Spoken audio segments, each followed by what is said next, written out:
It's a very good evening to all of you. आज के इस खास कार्यक्रम में मैं शैलेश जैन इंटरनेशनल की तरफ से आप सभी का हार्दिक अभिनंदन और स्वागत करता हूं। टेक्निकल प्रॉब्लम से हम समय पर कार्यक्रम को शुरुआत नहीं कर पाए, उसके लिए हमें खेद है। निश्चित है कि जब जागो तभी सवेरा। इस लॉकडाउन के पीरियड में जैसा कि हम सब देख पा रहे हैं कि बहुत सारे ऑनलाइन कार्यक्रम के माध्यम से, बहुत शायद ऑनलाइन टॉक शो के माध्यम से लोग एक दूसरे के पास पहुंच रहे हैं। कार्यक्रम की शुरुआत करें उससे पहले मैं आप लोगों को अपने बारे में, जैन इंटरनेशनल के बारे में कुछ बताना चाहता हूं कि जैन इंटरनेशनल भी इस एक लॉकडाउन की उपज है। इस लॉकडाउन में ही जैन इंटरनेशनल की स्थापना हुई थी, जिसने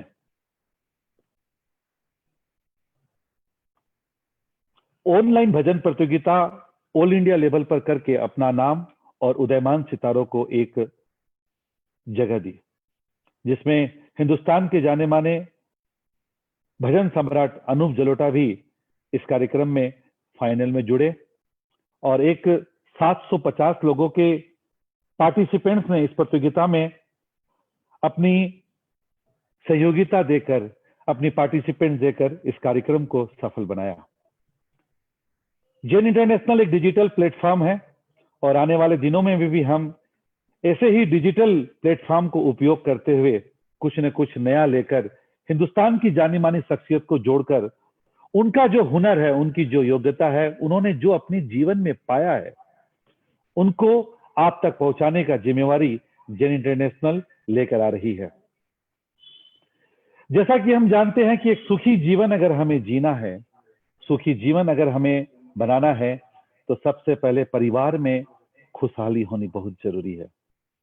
अगर हमारा परिवार सही है, अगर हम परिवार में संतुलित है, अगर हम परिवार में अगर ठीक से रह पा रहे हैं, तो हमारा उस परिवार से हम अपने दोस्तों के बीच में सही रहते हैं, अपने मित्रों के बीच में सही रहते हैं, और उसके बाद हम कुछ, अगर सब कुछ सही रहता है तो हम समाज को कुछ नया देते हैं, शहर को कुछ नया देते हैं और देश को नया देते हैं।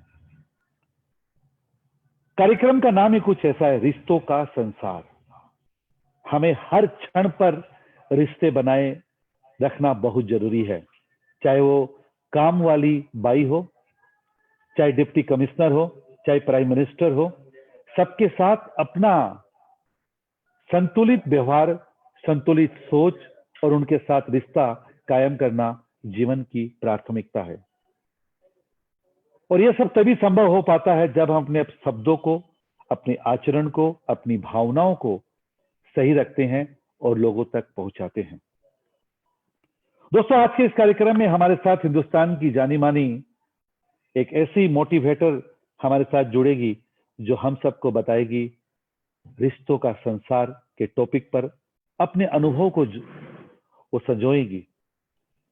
हम आने वाले दिनों में, जैसा कि मैंने कहा कि आने वाले दिनों में हम और हिंदुस्तान के जाने माने शख्सियत को इस डिजिटल प्लेटफॉर्म से लेकर हम आप लोगों को जोड़ेंगे। चलिए इस कार्यक्रम का हम शुरुआत करते हैं। शुरुआत करने से पहले मैं कोमल जी को ऑनलाइन पर लेना चाहूंगा।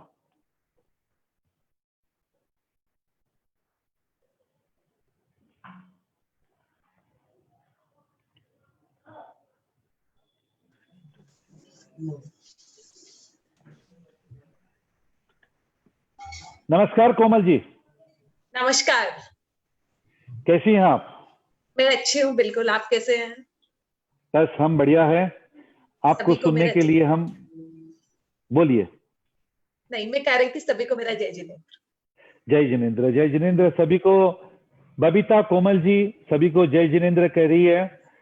हम आपका इस कार्यक्रम में हार्दिक अभिनंदन और स्वागत करते हैं। साथ ही साथ जितने भी तमाम लोग इस कार्यक्रम में हमारे साथ जुड़ रहे हैं जूम में, और ये कार्यक्रम जैन इंटरनेशनल 2020 पर लाइव भी देखा जा सकता है, उन सभी दर्शकों का हम हार्दिक अभिनंदन और स्वागत करते हैं। आज हम कुछ कहेंगे नहीं, हम सिर्फ बबीता, कोमल जी से सुनेंगे। चलिए, उनसे सुनने से पहले आज के इस कार्यक्रम में हमारे साथ मेरे सहयोगी अमित पहाड़िया जुड़ रहे हैं। अमित जी को मैं इस कार्यक्रम को आगे बढ़ाने के लिए मैं अमित जी से मैं निवेदन करूंगा कि वो अमित जी इस कार्यक्रम को आगे बढ़ाएं और इस कार्यक्रम का हम लुत्फ लेंगे। और निश्चित है कि ऐसे कार्यक्रम जीवन की जो प्राथमिकता है, जीवन में कुछ जो संदेश देते हैं, कहीं ना कहीं अपने जीवन शैली को बदलाने में, जीवन शैली को सही करने में सार्थक होंगे। तो अब चलिए, हम मेरे सहयोगी अमित जैन इस कार्यक्रम को आगे बढ़ा रहे हैं और हम सभी इस कार्यक्रम का आनंद लेंगे।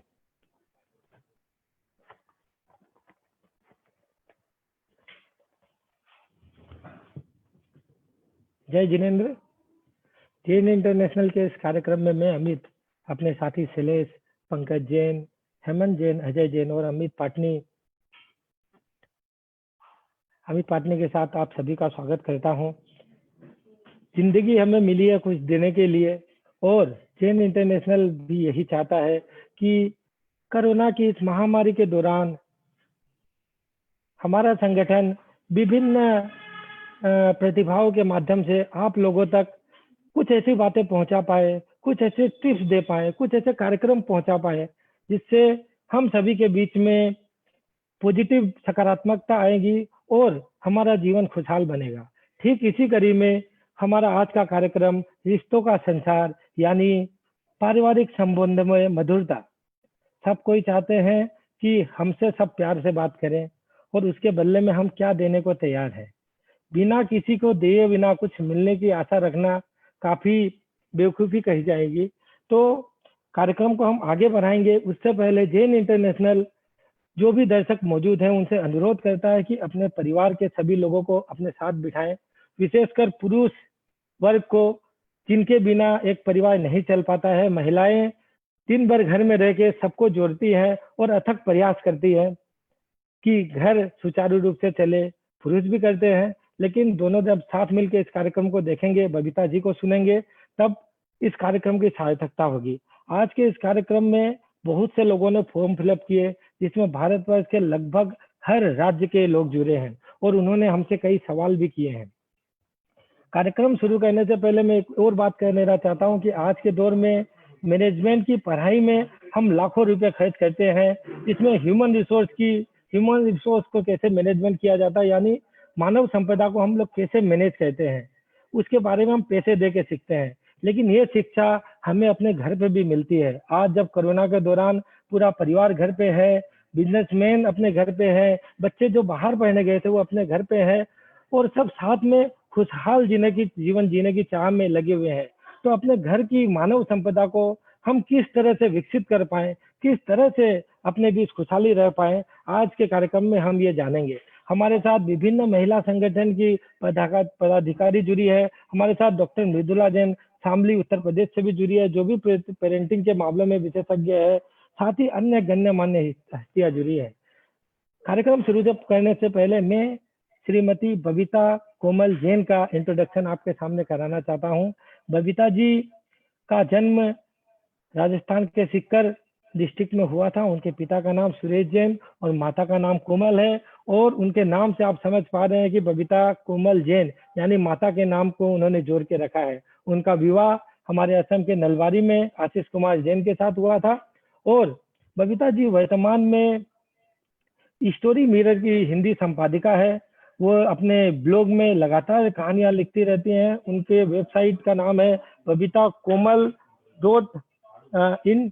उसमें आप लगभग हर रोज उनके डेली धारावाहिक उपन्यास जो वो लिखती हैं उनको आप पढ़ पाएंगे। साथ ही बबीता जी ने 7 पुस्तकें अभी तक लिखी हैं, और वे पेरेंटिंग और रिलेशनशिप के मामलों में काउंसलिंग का काम भी करते हैं। अब मैं चाहूंगा कि बबीता जी अपना वक्तव्य हम सभी के सामने रखें।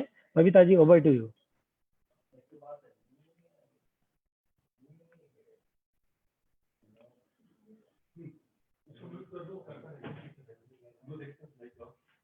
बबीता जी, आप सुन पा रही है? आवाज नहीं आ रहा।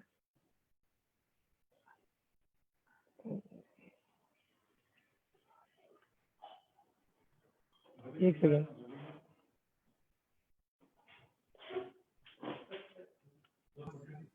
जय जिनेंद्र, आपका अनम्यूट हो गया था, मैंने फिर अनम्यूट किया। कोई बात नहीं। नमस्कार अमित जी। सबसे पहले जैन इंटरनेशनल की पूरी टीम में हार्दिक अभिनंदन, स्वागत करना चाहूंगी, उनका वंदन करना चाहूंगी और उनका आभार व्यक्त करना चाहूंगी कि उन्होंने अपने मंच पे मुझे आमंत्रित किया कि मैं आप सबके बीच में आ सकूं और आपसे कुछ बातें कर सकूं। मुझे फेसबुक में सुनते हैं उनके लिए मैं अनजान नहीं हूं, मैं नई नहीं हूं। हमारा आजकल प्रतिदिन संडे को मिलने का कार्यक्रम रहता है, लेकिन जो मेरे लिए नए हैं उनके लिए मैं नहीं हूं, उन सबका मैं तहे दिल से हार्दिक स्वागत करती हूँ, अभिनंदन करती हूँ। हम थोड़े लेट चल रहे हैं, इसलिए मैं चाहूंगी कि बिना किसी भूमिका बांधे हम हमारे विषय पे आए कि हम जिस चीज के लिए यहाँ एकत्रित हुए हैं, इकट्ठे हुए हैं, उसके बारे में हम ज्यादा से ज्यादा जान पाए। इसलिए मैं बहुत सारी भूमिकाएं यहाँ नहीं बनाना चाहती और अपने विषय पे आती हूँ।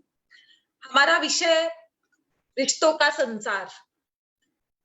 अब मैं अमित जी से निवेदन करना चाहूंगी कि मैं अपनी स्क्रीन शेयर कर सकूं, इसके लिए वो मुझे एक्सेस प्रदान करें जिससे मैं अपनी स्क्रीन शेयर कर पाऊं।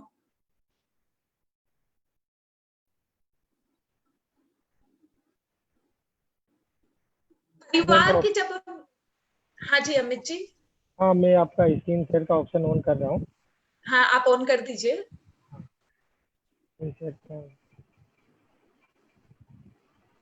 बहुत सारे जाने पहचाने चेहरे मुझे नजर आ रहे हैं। सविता जी नजर आ रही है, अशोक जी नजर आ रहे हैं, पिंकी जी नजर आ रही है, बबीता जी नजर आ रही है। सबका आभार व्यक्त करना चाहूंगी। मैं उन सबके नाम ले रही हूँ जिन्हें मैं जानती हूँ।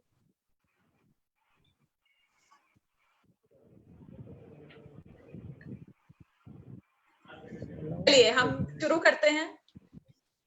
कोई बात नहीं, अमित जी को शायद टाइम लग रहा है स्क्रीन शेयर करने में, वो कर लेंगे, कोई बात नहीं, आप कर लीजिए अमित जी। तब तक हम हमारी चर्चा जारी रखते हैं।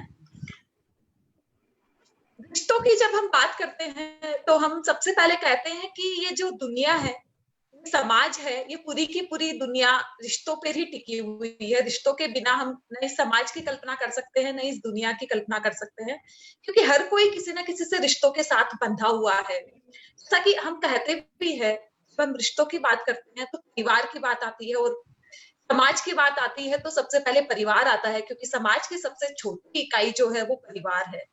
परिवार अगर नहीं हो तो हम समाज की कल्पना नहीं कर सकते हैं। इसलिए जैसा कि अभी शैलेश जी ने कहा था कि हर एक तरह के रिश्ते दुनिया में है। नौकरानी के साथ भी हमारा रिश्ता है, पार्टनर के साथ भी रिश्ता है, ग्राहक के साथ रिश्ता है, मतलब दुनिया के तमाम तरह के रिश्ते हैं।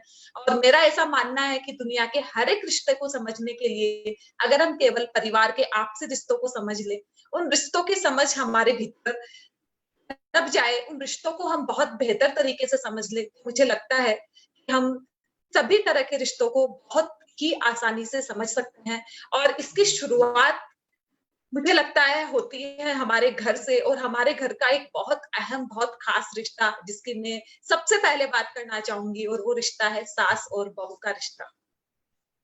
हालांकि रिश्ते बहुत सारे हैं, हमारे आसपास बहुत सारे रिश्ते हैं, लेकिन फिर भी सास बहू का रिश्ता इसलिए बहुत ज्यादा इंपॉर्टेंट हो जाता है, बहुत महत्वपूर्ण हो जाता है, क्योंकि ये ऐसा रिश्ता है जो पूरे परिवार को बांध के रखता है।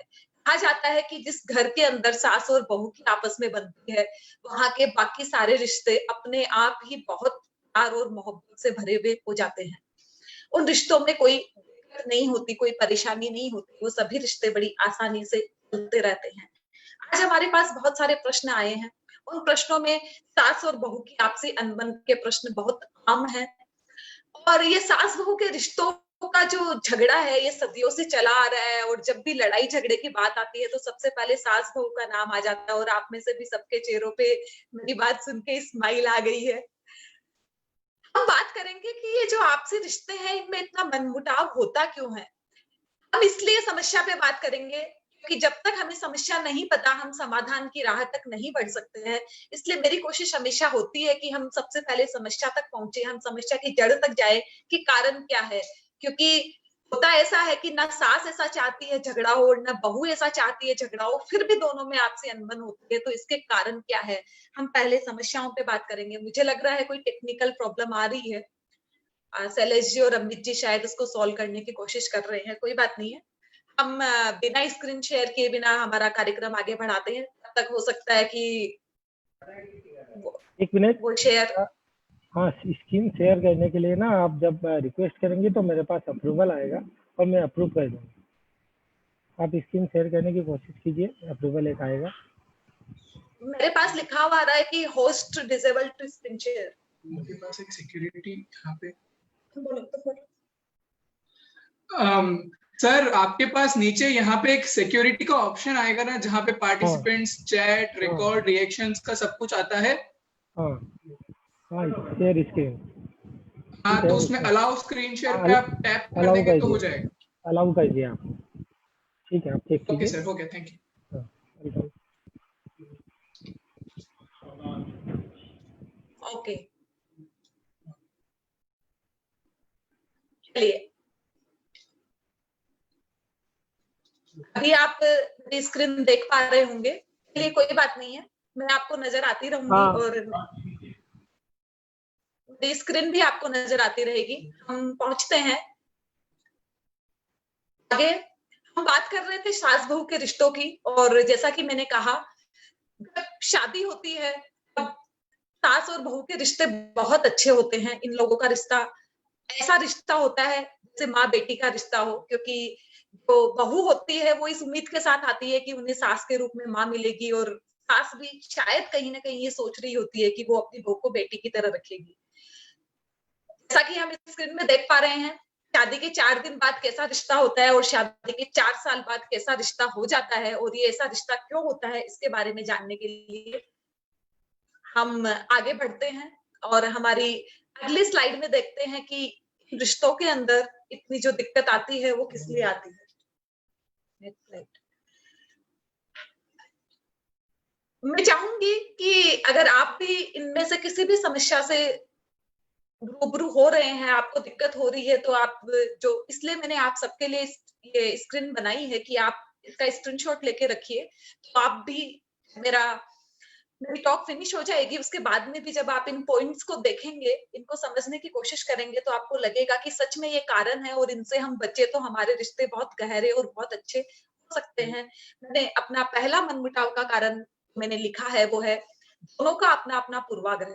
जैसा कि मैंने कहा, सास बहू के रिश्ते सालों से झगड़े के लिए बदनाम है, लड़ाई के लिए बदनाम है, कि ये रिश्ते में आपसी तालमेल हो ही नहीं सकता। यहाँ तक कि जितने भी मीम बनते हैं, जितने भी जोक बनते हैं, वो भी सारे इसी बात को इंगित करते हैं कि सास बहू में तो अनबन होगी ही होगी, ऐसा हो ही नहीं सकता कि उनमें आपसी प्रेम बना हुआ रह जाए। तो ये एक बहुत बड़ा कारण है पूर्वाग्रह, तो हम हमारे साथ लेके आते हैं कि सास के साथ तो मेरे रिश्ते अच्छे हो ही नहीं सकते। और ये पूर्वाग्रह भी रहता है कि शुरुआत के कुछ दिन हो सकता है ये रिश्ते अच्छे चले, लेकिन एक टाइम ऐसे आएगा कि इसमें दरार तो पड़ ही जाएगी। और सच में ऐसा आता है कुछ दिन बाद में।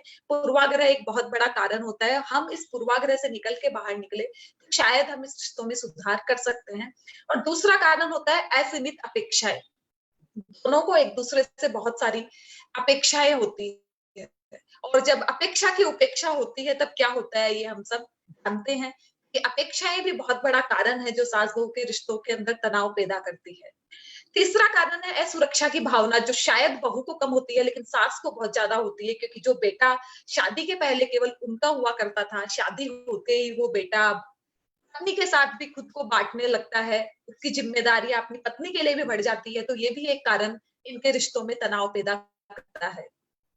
दूसरा इन रिश्तों में तनाव आने का कारण है खुद से तुलना। खुद से तुलना कहने का मतलब कि सास आज के 20 साल पहले, 25 साल पहले इस घर में बहू बन के आई थी, लेकिन वो उम्मीद करती है कि आज उसकी जो बहू आई है वो भी उसके साथ वैसे ही रहे,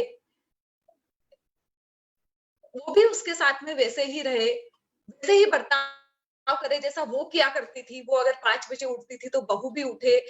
सास जो ताने मारती है बहू को बार बार हर बात में कि हमारे जमाने में तो ये होता था और तुम ऐसा कर रही हो, ये ताने एक बहुत बड़ा कारण है इन दोनों के रिश्तों को आपस में बिगाड़ देने का।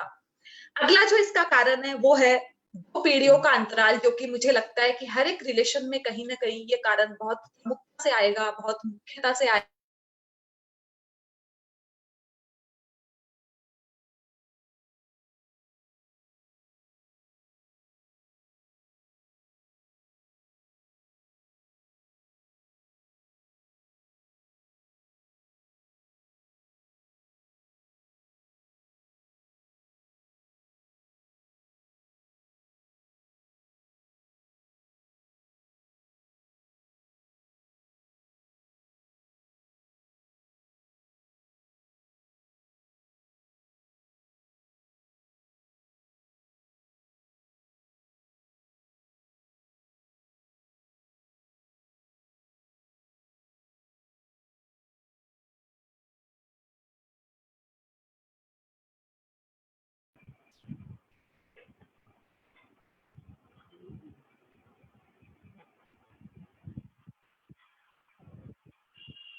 वो तो उसमें चला गया क्या?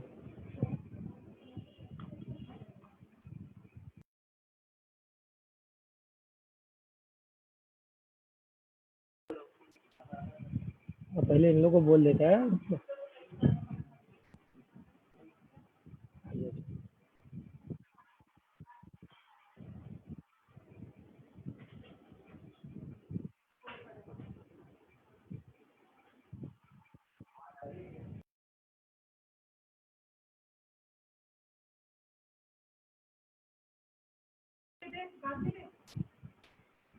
जय जिनेंद्र, टेक्निकल इशू कुछ आ रहा है जिसके कारण बबीता जी हमसे कट गई है।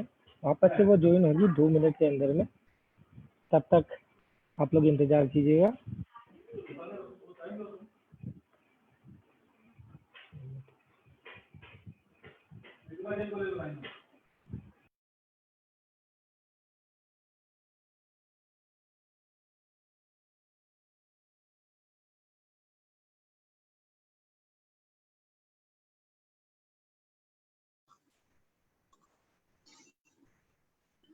आपकी आवाज आ रही है? मेरी आवाज आ रही है ना आप तक? हाँ हाँ, आवाज पहुंच रही है आपकी। माफ कीजिए, वो नेट की थोड़ी सी दिक्कत हो गई थी। चलिए, कोई बात नहीं है। चलिए आगे बढ़ते हैं। ठीक है। देख करो एक साइड। तो मैं बात कर रही थी कि हम समस्याएं तो बहुत सारी हो सकती है, लेकिन हमें समस्याओं पे बात नहीं करनी है, हमें समाधान ढूंढना है, हमें सोल्यूशन पे जाना है। तो इसका सोल्यूशन क्या हो सकता है कि हम इस रिश्ते को बहुत प्यार और स्नेह के साथ आगे बढ़ा सके। तो मैं आप सबसे निवेदन करना चाहूंगी कि हम एक्सेप्टेंस हमारे अंदर लाए, हम स्वीकार करना सीखें, जो जैसा है उसे वैसे रूप में स्वीकार करें। मैं हर एक बहू से कही है, वो पहली पीढ़ी को नेतृत्व करती है तो वो जैसी है उन्हें वैसे का वैसे हम स्वीकार करें, और सास भी अपनी बहू को जैसी है वैसे ही स्वीकार करे, तो हम इस रिश्ते को बहुत अच्छी तरह से आगे बढ़ा सकते हैं। दूसरी बात मैं आप सबसे कहना चाहूंगी कि अपनी बहू की तुलना आप कभी भी खुद से न करें, अपनी बहू की तुलना अपनी बेटी से करें। ये मान के चले कि आज के दिन में हमारी जो बहू आएगी वो बेटी हमारी है, हम जिस तरह से हमारी बेटी की परवरिश कर रहे हैं उसका प्रतिरूप होके आएगी, उसका एक नमूना होके आएगी। इसलिए हम कभी भी अपनी तुलना उससे न करके अपनी बेटी की करें तो डेफिनेटली उसकी जो कमियां हैं वो हमें उतने बड़े रूप में नजर नहीं आएगी। तीसरी बात मैं आपसे कहना चाहूंगी कि हम जब बात कर्तव्य की आती है, बहू को घर का काम संभालना चाहिए, बहू को जल्दी उठना चाहिए, बहू को सबकी सेवा करनी चाहिए, तब तो हम जोर शोर से कह देते हैं। लेकिन जब बात अधिकारों की आती है, जब एक लड़की नए घर में आती है पुराने घर से, तो वो उसके कुछ अधिकार भी वो अपने साथ लेके आती है। तो मैं हर एक सास से निवेदन करना चाहूंगी कि जब बात कर्तव्यों की करे, उसके दायित्वों की बात करे, उसकी ड्यूटीज की बात करे, तो कभी भी ये न भूले वो आई है तो अपने साथ कुछ राइट्स भी लेके आई है। उन राइट्स के ऊपर भी हमें बात करनी होगी और उन पॉइंट्स के ऊपर भी हमारी बहू को समझना होगा। अंतिम जो मेरा इस रिश्ते के लिए पॉइंट है वो है निस्वार्थ भावना। हम निस्वार्थ रूप से बिना किसी स्वार्थ के, क्योंकि मैं देखती हूँ अक्सर कि सास और बहू के रिश्तों के अंदर भी बहुत सारे स्वार्थ आ जाता है। उससे ऊपर उठ के जैसे हम हमारी बेटी के लिए सब कुछ करते थे, जैसे बेटी की गलतियां हम बहुत आसानी से माफ कर देते हैं, वैसे ही हम बहू की गलतियां भी माफ करें। एक बात कहना चाहूंगी, जब मैं ये कहती हूँ अपनी काउंसलिंग में कि हर एक सास अपनी बहू को बेटी की तरह ना समझे, बेटी ही समझे या फिर बहू ही समझ ले, तो मेरे सामने सवाल आता है कि एक बहू को यो क्यों नहीं कहा जाता है कि वह अपनी सास को माँ समझे। तो मैं आप सबसे कहना चाहूंगी, एक बहू अपनी सास को माँ समझ लेगी क्योंकि वह पुराने घर से नए घर में आई है। उसके पहले सास की जिम्मेदारी है कि वह अपनी बहू को बेटी समझे। और मैं इस बात पे बहुत ज्यादा जोर देना चाहूंगी कि आप इस बात का बहुत ध्यान रखें, उसी तरह से बहू की गलतियों को माफ कर दे जिस तरह से बेटी की गलतियों को माफ करते हैं, तो ये रिश्ता बहुत गहरा हो सकता है। अब हम हमारे अगले रिश्ते पे पहुंच जाते हैं, और वो रिश्ता मुझे लगता है पति और पत्नी का रिश्ता। पति पत्नी का रिश्ता जिसे सभी रिश्तों की जड़ कहा जाता है। यह रिश्ता सब रिश्तों की जान होता है, लेकिन न जाने क्या ऐसा हो जाता है कि कुछ समय बाद रिश्ता लोग एक दूसरे से अनजान हो जाते हैं, एक दूसरे से इनके रिश्तों में दिक्कत आ जाती है। तो इसके लिए मैं कुछ पॉइंट्स आपसे शेयर करना चाहूंगी, आपको बताना चाहूंगी कि किस कारणों से पति पत्नी के रिश्ते में दूरियां आती है। पति पत्नी के रिश्तों में दूरियां आने का जो पहला कारण मुझे लगता है वो है जरूरत से अधिक नजदीकियां। आपको सुन के आश्चर्य हो रहा होगा कि ये मैंने कैसा पॉइंट लिया है। अगर कोई एक दूसरे के बहुत क्लोज है, किसी की आपस में बहुत ज्यादा इंटीमेसी है, तो उनके अंदर दूरियां कैसे आ सकती है। लेकिन हम सब ने ये कहावत कभी ना कभी सुनी होगी कि जरूरत से ज्यादा जहां मीठा होता है वहां पे चींटियां आ जाती है, और हमें इसी से बचना चाहिए। इसका हमें ध्यान रखना चाहिए कि हमारे रिश्तों के अंदर इतनी ज्यादा नजदीकियां ना आए, इतनी ज्यादा हम बहुत ज्यादा ऐसे एक दूसरे के अंदर न घुस जाए कि एक दूसरे के पूरक पूरक बने वहां तक ठीक है, लेकिन एक दूसरे के पर्याय बन जाए। और जब रिश्तों में इतनी नजदीकी आ जाती है तो एक टाइम ऐसा आता है कि वो ऐसे दूर होते हैं कि उन्हें कोई अपने पास, उनके एक दूसरे के पास ला नहीं सकता है। तो मैं निवेदन करना चाहूंगी कि हम शुरुआत से ही इस बात का ध्यान रखें। और दूसरा मेरा जो पॉइंट है, स्वामित्व भाव, ओनरशिप, वो भी इसी से जुड़ा हुआ है कि हम उनको अपने मालिक जैसा ना समझे। मैं देखती हूँ कि शादी के बाद पत्नी अपने पति के साथ ऐसे ट्रीट करती है कि जैसे वो उनके गुलाम हो गए हैं, और पति भी अपनी पत्नी के साथ ऐसे ट्रीट करते हैं जैसे कि पत्नियां उनकी गुलाम हो गई है। गुलाम होने का मतलब वो कितनी बजे उठ रहे हैं, कितने बजे उनके लैपटॉप में व्हाट्सएप में किसका फोन आ रहा है, वो किसको फोन कर रहे हैं, वो कहाँ जा रहे हैं, वो कितनी बजे कौन से दोस्त से मिल रहे हैं, आज खाना खाने आने में 5 मिनट देर हो गई तो क्यों हो गई। छोटी छोटी चीजें एक टाइम पे ऐसा आता है कि एक दूसरे को से दूर कर देती है। तीसरा है रिश्तों की पोल खोल अभियान। रिश्तों की पोल खोल अभियान से मेरे कहने का मतलब है कि जब सगाई हो जाती है और शादी के बीच का जो पीरियड होता है, उसमें ये जो पति नाम का जो प्राणी होता है, ये अपनी होने वाली पत्नी से इतना ज्यादा क्लोज हो जाता है कि अपने बड़बोलेपन में वह कई बार अपने ही घर के कई राज अपनी पत्नी को बता देता है। कई राज बताने से मेरा तात्पर्य है, मैंने अपने परिवार के लिए ऐसा किया, मैंने अपने परिवार के लिए वो किया, आज मेरा परिवार इस लेवल तक है तो मेरी वजह से है। ये इस तरह की कुछ बातें और अपने ही घर वालों की कुछ बुराइयां कुछ इस तरह से उस नई आई हुई सदस्या को घर के अंदर छोड़ने का, उसे उस घर से अलग करने का काम करती है, जिसका खामियाजा पूरे परिवार को भुगतना पड़ता है। ये भी एक बहुत बड़ा कारण पति पत्नी में आने वाले समय दरार पड़ने का होता है। और अगला मेरा पॉइंट है परिवार की दखल अंदाजी। कई बार छोटी सी बात होती है, छोटा सा झगड़ा होता है, लेकिन मम्मी पापा या बहन या भाई कोई भी बीच में आके कुछ इस तरह से चीजों को बिगाड़ देते हैं कि रिश्ता पूरा खराब हो जाता है। तो मैं कहना चाहूंगी कि किसी भी पर्सनल रिलेशन के अंदर घर वाले उतनी ही दखल अंदाजी करें जितनी आवश्यक हो। समस्याओं पे तो हमने बात कर ली, अब हम सोल्यूशन पे बात करते हैं। सोल्यूशन मेरा वही है जो मैंने कहा, रिश्ते बपोती नहीं होते। हर किसी की इंडिविजुअल एक पहचान होती है और हम सभी को चाहिए कि हम उसको मेंटेन करके रखें। कभी भी अपने आप को इस तरह का न बनाए कि एक दूसरे के ऊपर हावी होना पड़े या एक दूसरे के बिना हमारा काम ही ना चले।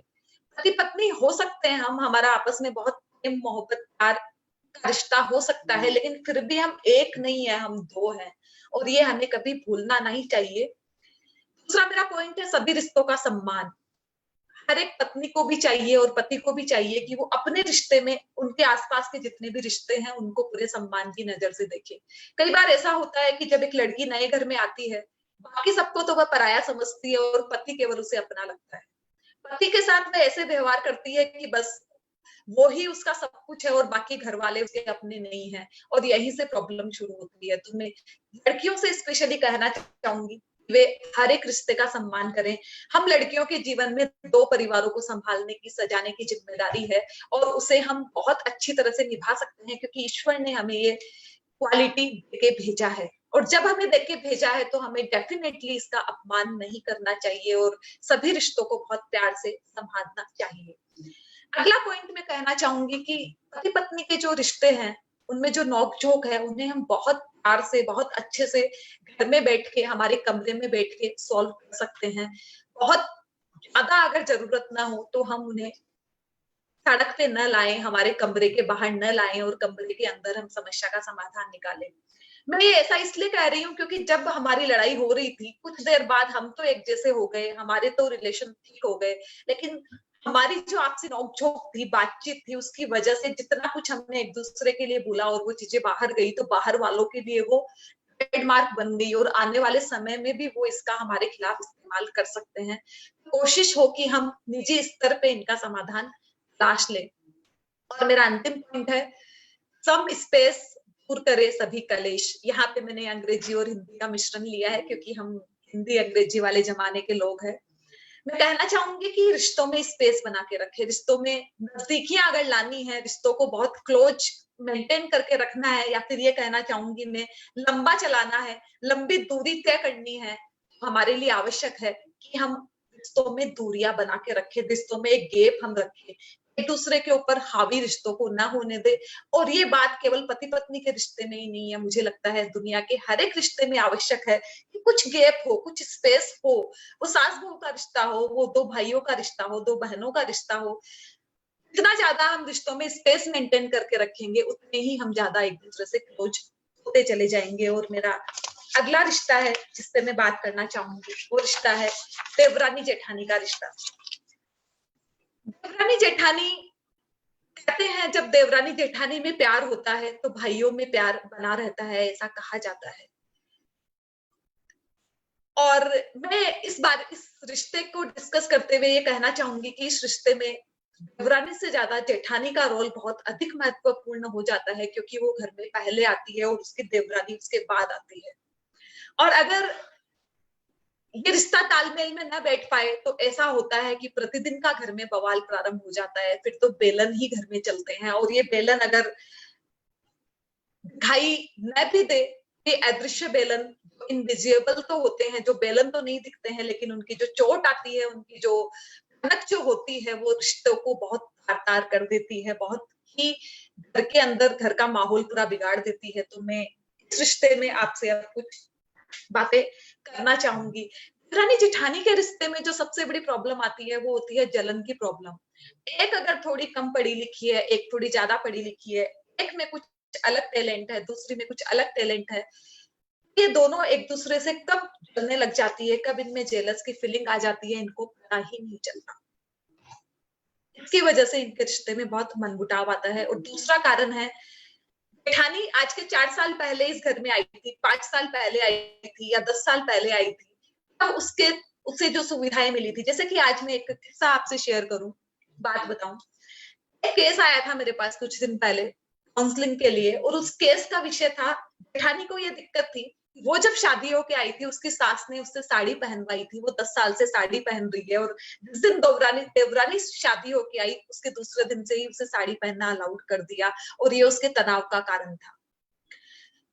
इतनी छोटी सी बात है, साड़ी पहनो, हम सूट पहनो, हम जींस पहनो, कुछ भी पहनो, हमें कपड़े पहनने हैं, लेकिन ये भी एक कारण घर में तनाव का हो जाता है। और जेठानी को तनाव इस बात का नहीं है कि देवरानी साड़ी पहन रही है, इस बात का तनाव है कि वो शादी होके आई और उसे सूट पहनने मिल गया, और मैं शादी होके आई, उसके 10 साल बाद मुझे सूट पहनने मिल रहा है। ये मैंने उदाहरण आपसे शेयर किया है, लेकिन इस तरह के उदाहरण बहुत आम हमारे घरों में हमें सुनने के लिए मिलता है, और ये हमारे यहाँ मनमुटाव का बहुत बड़ा कारण है। तीसरा जो कारण है वो बहुत ही छोटा सा कारण है, लेकिन इसकी जो आतिशबाजी है वो बहुत तेज होती है। छोटे मोटे काम, इतने छोटे मोटे काम के लिए इन रिश्तों में तनाव पैदा हो जाता है, जो बहुत ही मामूली काम है।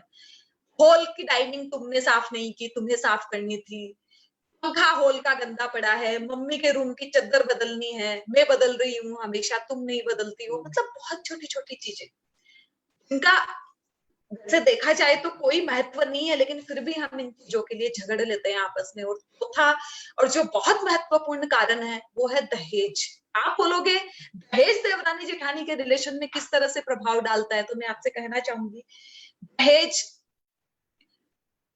एक घर से कम आता है, देवरानी के यहाँ से दहेज कम आया, जेठानी के यहाँ से दहेज ज्यादा आया, स्वाभाविक रूप से सास का जो स्नेह है वो जेठानी के लिए ज्यादा हो जाएगा, देवरानी के लिए कम हो जाएगा। वो जब दो तरह से दो बहुओं को ट्रीट करेगी तो डेफिनेटली घर के अंदर तनाव होगा और घर का वातावरण बिगड़ जाएगा। इसके समाधान के लिए तो मैं आप सबसे बहुत हाथ जोड़ के निवेदन करना चाहूंगी कि दहेज जैसी चीज को, जो कि हमारे समाज में आज बहुत ज्यादा व्याप्त है, हमारी जो इतनी समृद्ध पढ़ी लिखी और बहुत उच्च स्तर की जो समाज है उसके अंदर भी, और बाकी सारी जो हमारी भारत की समाज है उन सब में भी बहुत बड़ा रोल दहेज का है। ये दहेज अगर हमारे यहाँ से गायब हो जाए तो बहुत सारी आत्महत्याएं जो हमारे यहाँ बेटियां बहुएं करती है उसमें कमी आ सकती है। मैं जैन इंटरनेशनल ग्रुप से निवेदन करना चाहूंगी वे इसमें पहल करें, जो कुरीति हमारे समाज में दिन प्रतिदिन बढ़ती जा रही है उसके लिए काम करे। और ये काम अगर बहुत व्यापक स्तर पे होता है तो सच में देवरानी जेठानी और पूरे परिवार के रिलेशन में भी बहुत मधुरता समय के साथ इसके कारण से आ सकती है। इसके समाधान में मैंने एक कारण तो बताया आपको कि हम दहेज से बचने की कोशिश करें, और दूसरा कारण मैं आपको बताना चाहूंगी कि अगर हर एक जेठानी, हर एक देवरानी अपनी देवरानी जेठानी में अपनी बहन का रूप देखे कि उसकी छोटी बहन या बड़ी बहन भी इस तरह की गलतियां कर देती तो वो किस तरह से रिएक्ट करती, तो भी हम समस्या का बहुत हद तक समाधान निकाल सकते हैं। बड़ी सोच, तुमने कर लिया काम या मैंने कर लिया, जब हम मायके में होते थे कुछ काम मैं कर लेती थी, कुछ मेरी बहन कर लेती थी या कुछ मम्मी कर लेती थी, तो हम मन में ये गलानी भाव नहीं लाते थे या मन में हमें आक्रोश, गुस्सा, क्रोध नहीं आता था कि मैंने काम किया उसने नहीं किया। अगर ये छोटी सी ही चीज हम हमारे ससुराल में, हमारे रिश्तों में भी ले आए तो बहुत हद तक हम हमारे रिश्तों में सुधार ला सकते हैं। रिश्तों में सुधार लाने का, घर में शांति बने रहने का एक बहुत अच्छा मेरा आजमाया हुआ है, जिसे मैंने बहुत अच्छा मैंने अपने घर में जिसका रिजल्ट महसूस किया है वो मैं आप सबको बताना चाहूंगी कि अगर हर एक घर में पॉकेट मनी मिलने की सुविधाएं हर एक लेडी को प्रारंभ हो जाए। मैं ये नहीं कह रही हूँ कि हम घर में काम कर रहे हैं तो उसके बदले में हमें सैलरी चाहिए, हमें वेतन चाहिए। मेरा कहने का मतलब है कि जब एक पिता पुत्र एक ही दुकान में काम करते हैं, वो बेटा होता है वो भी अपनी पॉकेट मनी लेता है। वो पॉकेट मनी लेता है इसका ये मतलब नहीं है कि वो सैलरी ले रहा है। जेंट्स लोग कभी पान खाने के नाम पर, कभी रजनीगंधा खाने के नाम पर, कभी कुछ भी इधर उधर का करने के नाम पर पॉकेट मनी दुकान से या घर से लेते हैं और उसका कोई हिसाब किसी को नहीं देते हैं और उनसे कोई पूछता भी नहीं है। लेकिन महिलाओं के लिए आज भी 99.99% घरों में ये सुविधाएं नहीं है। आज भी उन्हें ये सुविधा नहीं है कि उनको ऐसी एक कोई अमाउंट घर के अंदर मिले जिसका उन्हें हिसाब न देना पड़े, जिसको वो अपनी मर्जी से अपने हिसाब से खर्च कर सके। हम महिलाओं को हमारे घरों में कहा जाता है तुम्हारे लिए पैसों की क्या कमी है, तुमको जब चाहिए तुम पैसे ले लो। लेकिन जैसे कि एक जेंट्स हर एक अपने छोटे छोटे खर्चे का हिसाब नहीं दे सकता है, वैसे हम महिलाएं भी अपने हर एक खर्च का हिसाब नहीं दे सकती। इसलिए हमें पॉकेट मनी मिलनी ही चाहिए। वो अमाउंट कुछ भी हो सकती है, वो छोटी से छोटी अमाउंट हो सकती है, लेकिन हमारी मर्जी है कि हम उसे कैसे खर्च करें।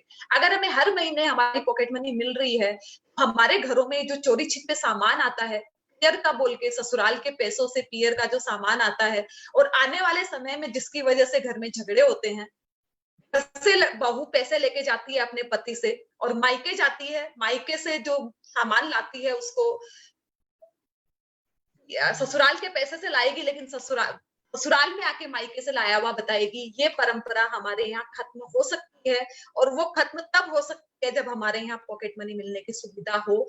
वो लड़की, वो बहू अपनी पॉकेट मनी जमा करे 6 महीने की, साल भर की, उसके बाद उसको जो लेके आना है वो लेके आए, वो उसे हर महीने खर्च करे उसकी मर्जी, वो एक साथ इकट्ठा करके उसे खर्च करे उसकी मर्जी। ये सुविधाएं हमारे परिवार में मिलनी बहुत आवश्यक है, और ये सुविधाएं अगर हम देना प्रारंभ कर दे तो मुझे लगता है कि देवरानी जेठानी के रिश्तों में भी मधुरता आएगी, सास बहू के रिश्तों में भी मधुरता आएगी, और परिवार के जो जेंट्स लोग हैं उन्हें घर की किचकिच से बहुत बड़ी मदद मिलेगी। उनकी पत्नियों को उन्हें जो छिप छिप के पैसे देने पड़ते हैं उससे हमें बहुत बड़ी राहत मेरे हिसाब से मिल सकती है।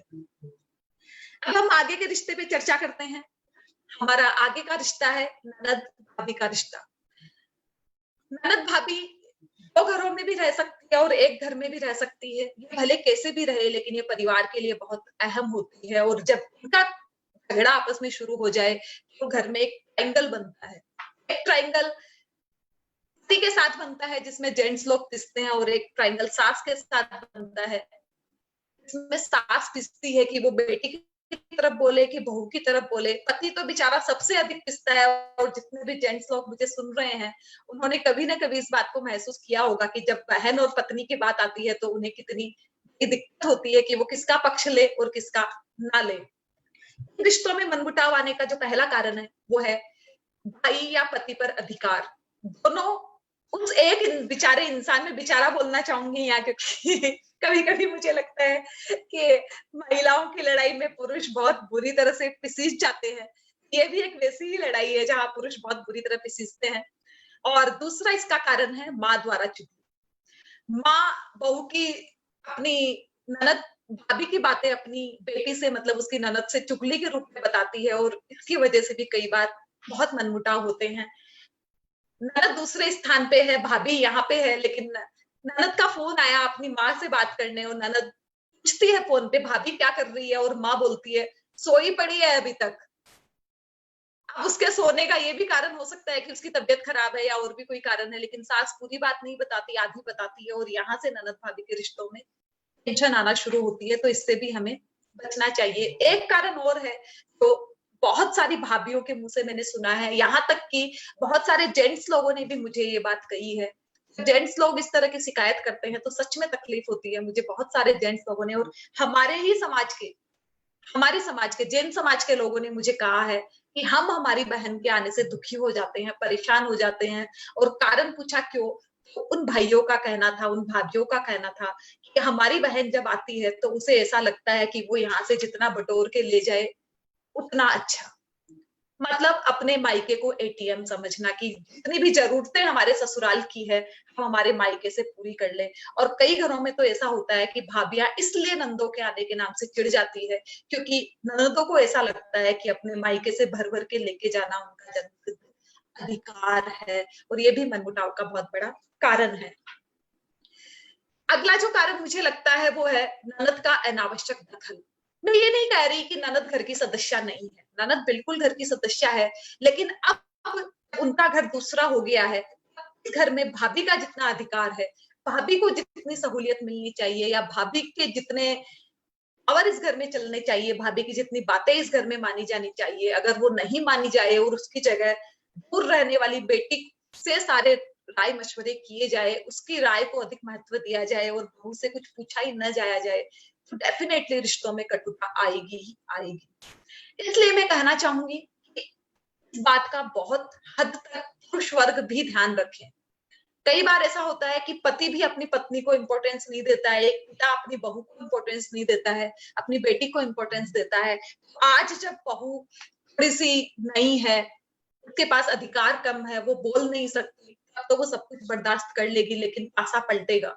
एक दिन ऐसा आएगा, सास ससुर बूढ़े होंगे, बहू के हाथ में घर की चाबियां आएंगी, बहू के हाथ में घर के अधिकार आएंगे, उस दिन वो एक एक से बदला लेगी। हो सकता है वो जानबूझ के बदला ना ले, लेकिन उसके सबकॉन्शियस माइंड में अपनी सास का और अपनी ननद का जो मुखड़ा आएगा, जो रोल आएगा, या जो उसके दिमाग की जो प्रोग्रामिंग जो सालों से हो रही होगी, उसका नतीजा ऐसा आएगा कि अपनी ननद से वो प्यार नहीं कर पाएगी जो उसे करना चाहिए। आज आपने जो बोया है उसको आपको आने वाले समय में काटना पड़ेगा। तो हमें याद नहीं आएगा कि एक दिन हमने ही बहू के साथ ऐसा किया था। हमें 1 मिनट लगेगी ये कहने में कि हमारी बहू बहुत खराब है, हमारी बहू असंस्कारी है। आज हमने जो बोया उसकी उसका ध्यान रखने की हमें ज्यादा आवश्यकता है।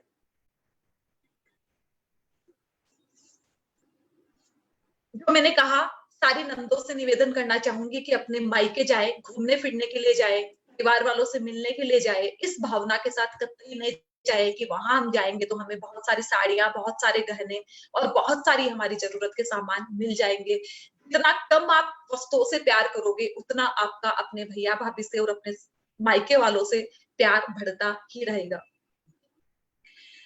एक बात और कहना चाहूंगी, वो पति हो, पत्नी हो, भाई हो या बहन हो, कभी भी ऐसा नहीं होता कि कोई अगर अपनी पत्नी से बहुत प्यार करता है तो वो अपनी बहन से प्यार नहीं करेगा, और एक ही लड़का अगर अपनी बहन से बहुत प्यार करता है तो वो अपनी पत्नी से प्यार नहीं करेगा। इस मानसिकता को हमें बहुत अच्छी तरह से निकालना होगा और समझना होगा, क्योंकि प्यार ऐसी चीज है, हर एक प्यार का तरीका अलग होता है, हर एक की केयर अलग तरह की होती है, इसलिए हर एक रिश्ते के एंगल पे हमें इस बात को समझना बहुत आवश्यक है। अगले रिश्ते में हम जाएंगे और अगला रिश्ता हमारा है भाई बहन का रिश्ता। मैं आप सबसे निवेदन करना चाहूंगी, अगर आप चाहो तो स्क्रीनशॉट ले सकते हो। जैसे जो भाई बहन का रिश्ता है, ये रिश्ता कुछ हद तक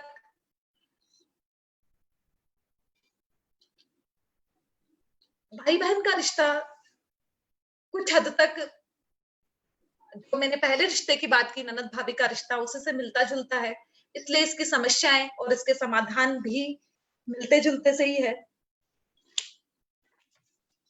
भाई बहन के रिश्ते का भी वही पॉइंट है, अधिकार भावना जो मैंने पहले डिस्कस किया, लालच जो मैंने पहले डिस्कस किया, शिकायतों की गठरी जो मैंने पहले डिस्कस किया कि एक लगता है हमें एक से प्यार कर रहा है इसलिए दूसरे से नहीं कर रहा है, और भाभी से शिकायत। अक्सर भाई बहन के रिश्ते में इसलिए दरारें आती है क्योंकि बहन जब भी फोन करती है तो एक ही बात कहती है, भाभी आपको तो मेरे लिए टाइम ही नहीं है, आप तो मुझे कभी फोन नहीं करती। ये अलग बात है कि खुद 6 महीने में भी कभी भाभी को याद नहीं करती, और जब ये शिकायत वो अपने भाई से नहीं करती करती भाभी से है, लेकिन उसका इनडायरेक्ट रिजल्ट आता है जब पति अपनी पत्नी से बार बार सुनता है कि मेरी बहन जब भी बात करती है शिकायत ही करेगी, तो वो भाई भी इतना परेशान हो जाता है कि इससे अच्छा तो ये दोनों बात ही ना करें।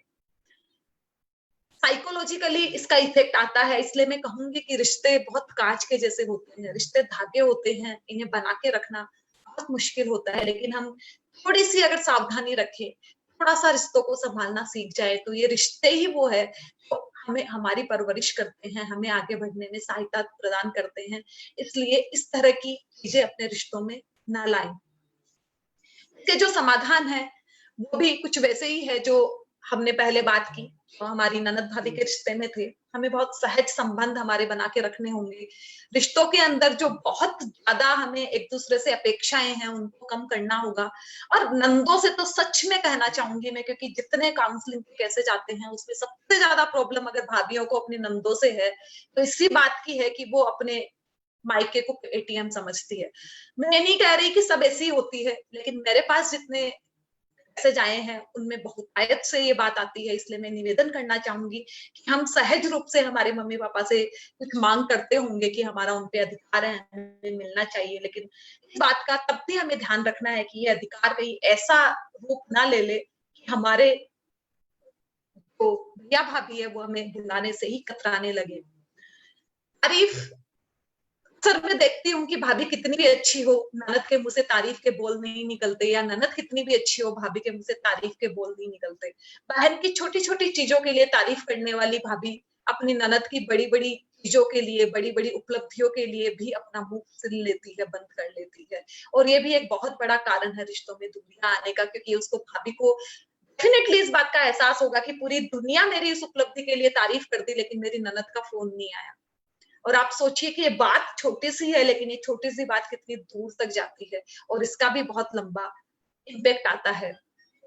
मैं ननद से भी कहना चाहूंगी, भाभी से भी कहना चाहूंगी, भाई से भी कहना चाहूंगी, बहन से भी कहना चाहूंगी कि जब बात अधिकारों की आती है तब हम बिल्कुल एक कदम आगे आ जाते हैं, लेकिन अधिकारों के साथ हमेशा लाइबिलिटी जुड़ी होती है, रेस्पॉन्सिबिलिटी जुड़ी होती है, तो उनका ध्यान रखना हमारे लिए बहुत आवश्यक है। मैं जिस रिश्ते की बात करने वाली हूँ वो रिश्ता मुझे लगता है सारे रिश्तों में सबसे महत्वपूर्ण है। ये रिश्ता उतना ही महत्वपूर्ण है जितना सास और बहू का रिश्ता महत्वपूर्ण होता है। भाई भाई का रिश्ता, जैसा कि आप स्क्रीन पे देख रहे हैं, बचपन में सबसे ज्यादा जो भाई होता है वो अपने भाई से अपने सीक्रेट शेयर करता है, अपने मम्मी पापा से भी छिपा लेता है कुछ जो उनकी बॉयफ्रेंड गर्लफ्रेंड की बातें होती है, या फिर और भी कुछ बातें जो स्कूल से जुड़ी हुई होती है उनको छिपा लेता है, लेकिन अपने भाई से शेयर कर लेता है। लेकिन जब ये थोड़े बड़े हो जाते हैं, कमाने लग जाते हैं, और अगर एक ही दुकान में कमा रहे हैं, तो इनके साथ बहुत ऐप में ऐसा होता है, दोनों सीक्रेट से मतलब छिपा के अपनी अपनी केश बनाने लगते हैं, और यहीं से इनके रिश्तों में दरार आना प्रारंभ होती है। हम अक्सर कहते हैं इनके रिश्तों में दरार आती है क्योंकि घर में एक दूसरी स्त्री आ जाती है, दूसरे घर से एक महिला आ जाती है, लेकिन मैं इस बात का बहुत जोर विरोध करती हूँ कि भाई भाई के रिश्ते में तनाव का कारण भी हम महिलाओं को बता देते हैं, हम उस पत्नी को बता देते हैं जिसका मुझे नहीं लगता बहुत बड़ा रोल होता है।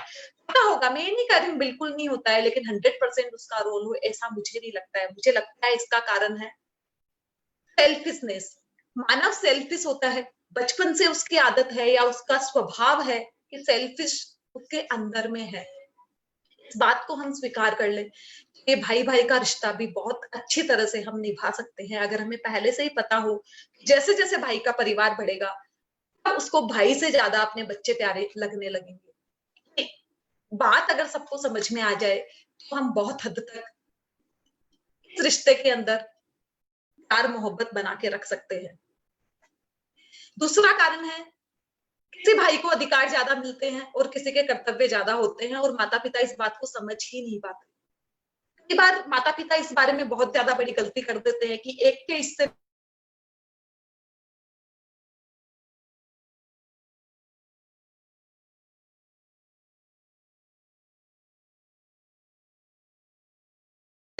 और ये मुझे लगता है माता पिता की सबसे बड़ी गलती होती है। कुछ महिलाएं भी ऐसी होती है,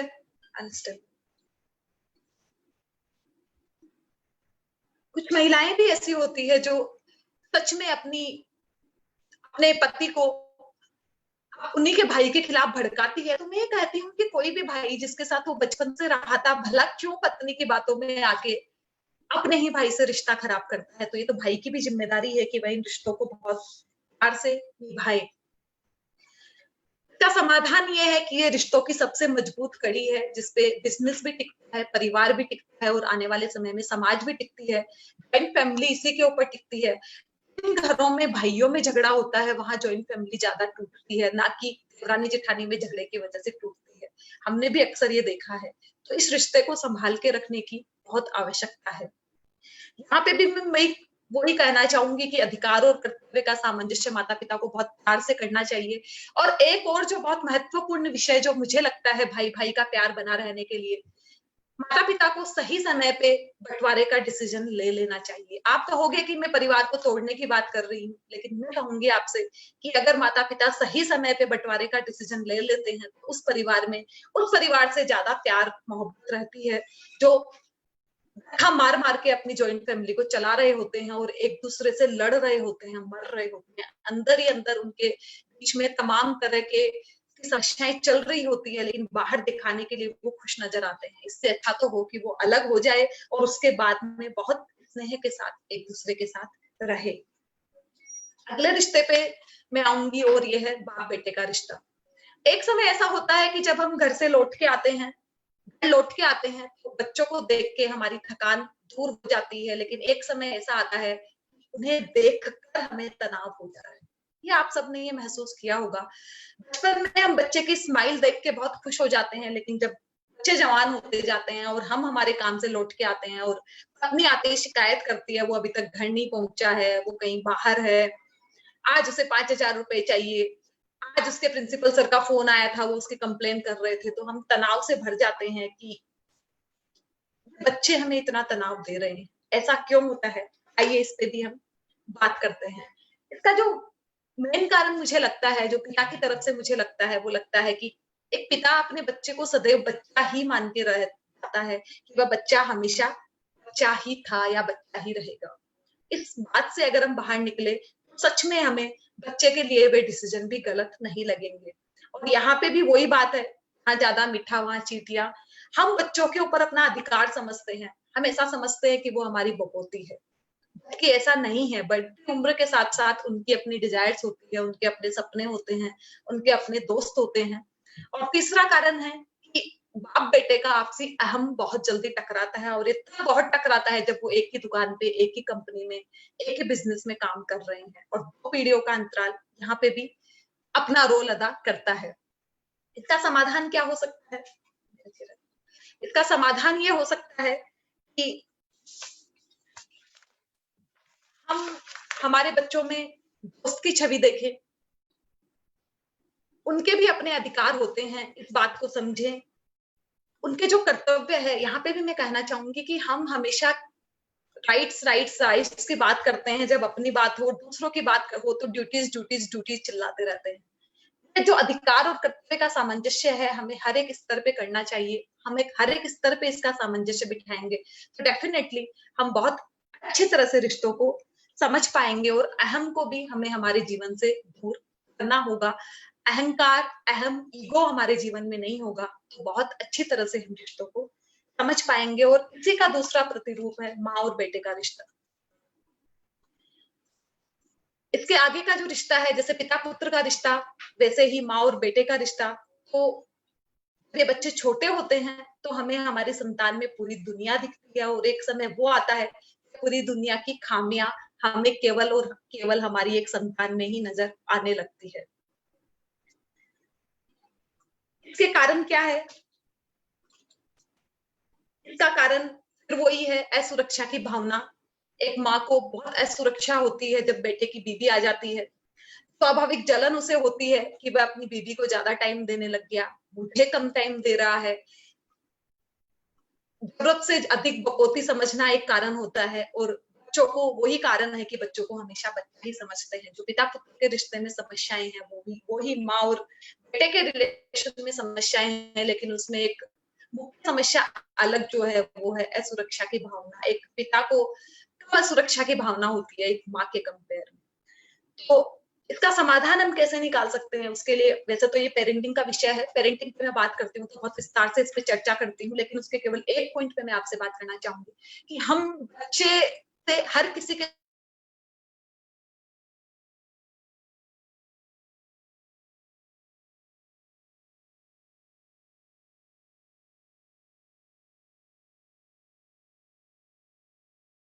बच्चे के सामने बच्चे की करने की आती है तो उसे सीधा पहली लाइन यही कहते हैं, तुम तो बेवकूफ हो।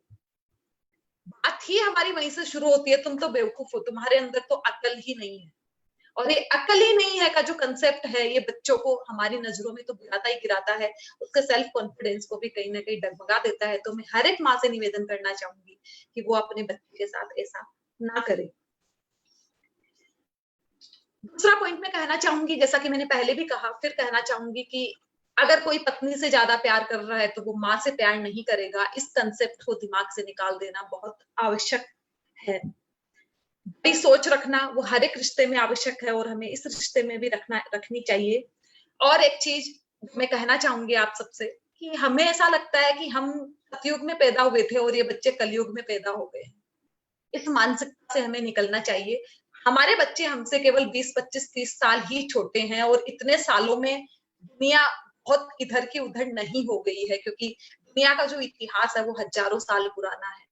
इस इतने से गैप के दौरान हमें ऐसा नहीं मान लेना चाहिए कि हम सब कुछ जानते हैं और वो कुछ नहीं जानते हैं। आज के बच्चे तो कई सारे फील्ड में हमसे कहीं ज्यादा जानते हैं, तो इस बात का भी हमें इस रिलेशन को मेंटेन करते हुए ध्यान रखना चाहिए। और अब हम इन सारे रिश्तों के सार पे पहुंच रहे हैं, परिवार। हम बात करेंगे परिवार की। हम लगभग सारे रिश्तों को डिस्कस कर चुके हैं और परिवार की अब बात कर रहे हैं। परिवार में केवल और केवल छोटी छोटी बातों के लिए दरार आती है। जैसा कि हम जानते हैं आजकल जॉइंट फैमिलीज कम हो रही है और न्यूक्लियर फैमिलीज बढ़ रही है। आज की लड़कियां एकदम खुलेआम बहुत खुल के बोलती है, बहुत विस्तार से बोलती है। आजकल की लड़कियां कहती हुई मिलती है मुझे ज्वाइंट फैमिली में नहीं जाना। और लड़कियां ही क्यों, माता पिता भी, ऐसे एक नहीं कई माता पिता है जो अपनी बेटी की शादी करते हैं, वो ये तलाश करते हैं कि इस लड़के से उसकी शादी हो रही हो, वो कहीं किसी मेट्रो सिटी में रह रहा हो, अपने माता पिता से दूर रह रहा हो। सोच के देखिए कि आज के दिन हम माता पिता को भी ज्वाइंट फैमिली में गिनने लगे हैं। यहाँ बात देवरानी जेठानी और पूरे चाचा बाबा के साथ रहने की नहीं है। आजकल तो माता पिता ज्वाइंट फैमिली में आने लग गए, बड़े आश्चर्य की बात है। और हमारे यहाँ जो कार्ड देने का चलन जो हमने फॉरेन कंट्री से सीखा है, जिसको हम भी फॉलो करते हैं। जैसे मेरे घर में एक कार्ड आया, उसमें लिखा था आशीष जैन एंड फैमिली। अब मेरे हिसाब से आशीष जैन एंड फैमिली का मतलब होता है आशीष जैन, उनके मम्मी पापा, उनकी बीवी और उनके बच्चे। मैंने मम्मी पापा से कहा आज शाम को पार्टी का एक कार्ड आया हुआ है, अपन सबको पार्टी में जाना है। आशीष शाम को घर आए, वो मेरे को आके बोलते हैं अपन को और बच्चों को पार्टी में चलना है। मैंने उनसे पूछा क्यों, उसमें तो लिखा हुआ आशीष जैन एंड फैमिली। उन्होंने मुझे बताया आशीष जैन एंड फैमिली का मतलब होता है बीबी बच्चे और बीबी और बच्चे, बस, उसमें माँ बाप नहीं आते हैं। ये मुझे पता चला तो मैंने सच में इस पर रिसर्च की कि क्या वाकई ऐसा है। तो मैं सच में शॉक्ड थी कि आज की जो हमारा कल्चर आ गया है, जिसको हमने वेस्टर्न से अडॉप्ट किया है, वह सच में ऐसा है। अगर किसी ने कार्ड पे ये लिख दिया है किसी के नाम के साथ आशीष जैन एंड फैमिली, तो उसका सीधा सा मतलब निकालो, आशीष जैन आएगा, उसकी बीबी आएगी, उसके बच्चे आएंगे। उसके माँ बाप कहाँ गए? कोई अगर पूछे कि उसके माँ बाप कहाँ गए, वो कुछ कौन सी फैमिली में आते हैं? हमने वेस्टर्न कल्चर के नाम पर, और हमने इसको गंभीरता से नहीं लिया है। अगर हम भारत के लोग इसको गंभीरता से लेते तो ये चलन हमारे यहाँ नहीं आता। लेकिन आज अच्छे अच्छे घरों में ये चलन है। मैंने सबसे पहले इस चीज का अप्रोच किया कि ऐसा नहीं हो सकता। मेरे घर में, मेरा परिवार में, आप देवर जेठ को साइड कर दो, कोई बात नहीं है, लेकिन आप मेरे सास ससुर को मेरे परिवार से अलग कैसे कर सकते हो? वो तो कोई भी हालत में अलग नहीं हो सकते। मैं जहाँ हूँ वहां मेरे मम्मी पापा भी आएंगे, मेरे सास ससुर भी आएंगे, दो मेरे ऊपर वाले और दो मेरे नीचे वाले, इन 6 के बिना मेरा परिवार पूरा नहीं हो सकता है। लेकिन बहुत अफसोस की बात है कि आज हम इन सारी चीजों को अडॉप्ट कर रहे हैं और हमारे घर में एक्सेप्टेंस इनको मिल रहा है, हम इसे एक्सेप्ट कर रहे हैं। और मैं एक बात कहना चाहूंगी, वो बात कहने सुनने में एक्सेप्टेंस में आ जाती है, वो बात कब साइकोलॉजिकली हमारे दिमाग के ऊपर घर कर लेती है और हम उसी तरह से रिएक्ट करने लग जाते हैं, हमें पता ही नहीं चलता। आज हम कहने को कह देते हैं कि भाई चलो ये तो कार्ड में बुलाने का तरीका है, बुलाने के लिए हमने लिख दिया आक्सीजन एंड फैमिली, लेकिन हमें पता ही नहीं चलेगा कि आक्सीजन एंड फैमिली कब उनके माँ बाप से अलग हो गई और उसमें केवल बच्चे और बीबी ही रह गए, माँ बाप कहीं हाशिए पे छूट गए। इस तरह की जो परंपराएं हमारे यहाँ प्रारंभ हो रही है, उनसे हमें बचने की आवश्यकता है। और तो परिवार में जो सबसे ज्यादा मनमुटाव का कारण है, वो सबसे पहला कारण तो यही है कि हर किसी को अपने राइट्स याद रहते हैं और हर कोई अपनी ड्यूटी से दूर भागता है। परिवार का हर एक सदस्य अगर ये ध्यान रख ले, उसे जब इतने सारे राइट्स मिले हैं, परिवार के लिए उसके इतनी सारी ड्यूटीज भी है, हर एक राइट अपने साथ एक ड्यूटी लेके आता है, ये हमें बिल्कुल ध्यान रखना चाहिए। और जो दूसरा सबसे बड़ा कारण जॉइंट फैमिलीज में आजकल लड़कियां नहीं आना चाहती है, उसका मुझे लगता है वो है हमारे जो इतने ज्यादा हमने फॉर्मल रिलेशन बना रखे हैं। हमारे यहाँ औपचारिकताएं बहुत अधिक है। लड़की जो पढ़ लिख के आई है, जो बीकॉम डॉक्टर इंजीनियर है या किसी और किसी पोस्ट पे है, उसे कहा जाता है तुम जॉइंट फैमिली में शादी कर लो, वो सुनते ही मना करती है। और कारण क्या होता है, मेरी जितनी भी फ्रेंड्स ने शादी की है वो आज पछता रही है क्योंकि उनके पास टाइम ही नहीं है। उनके ससुराल में इतने सारे काम है कि उन्हें मौका नहीं मिलता। जबकि मुझे ऐसा लगता है न्यूक्लियर फैमिली में एक लड़के के काम ज्यादा होने चाहिए, क्योंकि वहां कोई काम बांटने वाला नहीं है, सारे काम उसे खुद को करने हैं। लेकिन होता उल्टा है, न्यूक्लियर फैमिलीज वाली लड़कियां टाइम निकाल लेती है, जॉइंट फैमिलीज वाली लड़कियां टाइम नहीं निकाल पाती। क्यों नहीं निकाल पाती? क्योंकि औपचारिकताएं बहुत है, हमने काम बांट के नहीं रखे हुए हैं। हमारे यहाँ कोई सिस्टम ही नहीं है। हमारे यहाँ सिस्टम है, घर में 4 बहू है, खाना बन रहा है तो चारों की चारों एक साथ जाएगी। उस खाना बनने में 1 घंटे का टाइम लग रहा है तो चारों वहां खड़ी रहेगी 1 घंटे तक, क्योंकि ये औपचारिकता है। हमारे यहाँ औपचारिकता है, सास ससुर खाना खा रहे हैं तो 4 बहू है, चारों की चारों वहां खड़ी रहेगी। हमने इन कामों को बांटा नहीं है और ये औपचारिकता ही है जो रिश्तों को आपस में दूर कर देती है। और तीसरा कारण है बातचीत ही नहीं है, हम बातें ही नहीं करते आपस में। हम उतनी ही घर में बात करते हैं जितनी जरूरत होती है। अभी लॉकडाउन के दौरान जितने भी काउंसलिंग के केसेस आ रहे हैं, वहां पेरेंट्स इस बात से परेशान है कि बच्चे दिन में घर में तो रहते हैं, लेकिन वो घर में रह के भी हमारे साथ नहीं है। उनके हाथ में दिन भर या तो लैपटॉप होता है या मोबाइल होता है, उनके पास हमसे बात करने का टाइम नहीं। और जो सास ससुर है, जो बड़े बुजुर्ग है, उनकी भी समस्या यही है कि हमारे बच्चे हमसे बात नहीं करते, क्योंकि हमारे घर का अपना कोई संविधान ही नहीं है। हमने ऐसा कोई सिस्टम ही नहीं बनाया हुआ है कि हम नाश्ता पूरा परिवार एक साथ बैठ के करेंगे, या रात को आधा घंटा हमारे हाथ में कोई भी गैजेट नहीं होगा और हम पूरा परिवार एक साथ बैठ के बातें करेंगे। इस तरह के हमने सिस्टम ही नहीं बना रखे और ये हमारे परिवार में आपसी जो झगड़े हैं उसका बहुत बड़ा कारण है। क्योंकि हम बात करेंगे, हमारे झगड़ों का सोल्यूशन भी निकलेगा। हम बात करेंगे तो हमारे झगड़े भी होंगे, और झगड़े होना बहुत जरूरी है। मुझे लगता है जब हम ज्यादा झगड़ते हैं तो हम ज्यादा क्लोज आते हैं, हम एक दूसरे को ज्यादा बेहतर समझ पाते हैं, क्योंकि झगड़ा भी सोल्यूशन का एक तरीका होता है। एक बहुत बड़ा कारण है कि हम कंप्रोमाइज नहीं करना चाहते। दुनिया का हर एक रिश्ता कंप्रोमाइज पे चलता है, कहीं ना कहीं तो हमें कंप्रोमाइज करना ही पड़ता है। लेकिन आज ना बेटी कंप्रोमाइज करना चाहती है, ना बहू कंप्रोमाइज करना चाहती है, ना सास कंप्रोमाइज करना चाहती है। हर किसी को लगता है वो सही है, और एक साथ एक ही बार में 2 लोग सही नहीं हो सकते, जो कि अनेकांतवाद बहुत विस्तार से इसकी व्याख्या करता है।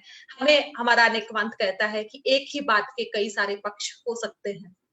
यदि हमारा किसी से झगड़ा हो, हम केवल और केवल अनेकांतवाद को याद कर ले कि मैं सही हूं, इसका ये मतलब नहीं है वो गलत है, वो भी सही हो सकता है। ये भी और ही का फर्क अगर हम समझ जाए तो सच में हमें कहीं किसी मोटिवेशनल स्पीकर के पास जाने की आवश्यकता नहीं है, कहीं काउंसलर के पास जाने की आवश्यकता नहीं है। हम केवल अनेकांतवाद को हमारे रोजमर्रा के जीवन से जोड़ दे, हमारे जीवन से तनाव की वजह के गायब हो सकता है, क्योंकि हमें समझ में आ जाएगा कि केवल मैं ही सही नहीं हूं, वह भी सही है। इसलिए कहना चाहूंगी कि हम घर की समस्याओं का घर में समाधान खोजें, हम इनको खोजने के लिए बाहर न जाएं। छोटे छोटे समझौते अगर हम कर लेंगे तो बड़े समझौते हमें नहीं करने पड़ेंगे, और जब हम छोटे समझौते नहीं करते हैं तो हमारे जीवन में बड़े समझौतों की नौबत आ जाती है, और वो बड़े समझौते परिवार के टूटने के रूप में होते हैं, जो कि कभी भी हित में नहीं हो सकते हैं। आगे हम बात करें तो एक अंतिम रिश्ता हमारे पास बचता है, और वो है दोस्ती का रिश्ता।